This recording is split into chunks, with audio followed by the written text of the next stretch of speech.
Hello, my name is Mark McBain. I'm the practice administrator for hematology oncology at UCSF Medical Center, and I'm here today to talk about how to become a medical examiner. A medical examiner is typically an appointed or an elected position. However, in order to be a ME or medical examiner, you must typically have an MD degree and have specialized in pathology. The first step in becoming an MD is to go to college.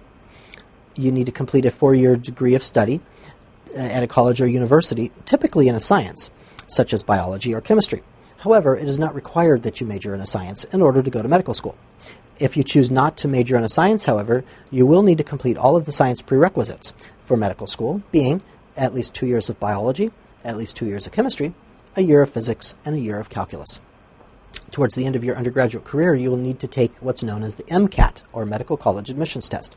This is a standardized exam that medical schools use to evaluate applicants. You will also need to maintain a strong GPA, 3.7 or higher. Admission to medical school is highly competitive, and strong GPA along with good MCAT scores will make you a viable candidate. Upon acceptance to medical school, you're committing to an additional 4-year course of study, the first 2 years of which are typically reserved for didactic instruction in the health sciences, and the second 2 years of which are typically reserved for training in clinical skills. Upon completing your 4-year MD program, you must then complete a residency in order to specialize in a particular field. In this case, to become a medical examiner, you will need to do a residency in pathology.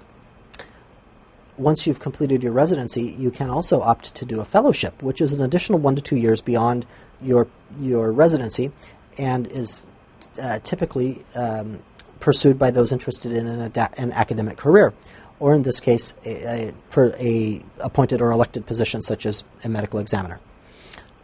Once you have practiced as a pathologist and have experience in that field, you can either apply for a position as a medical examiner. Typically, this is a county position.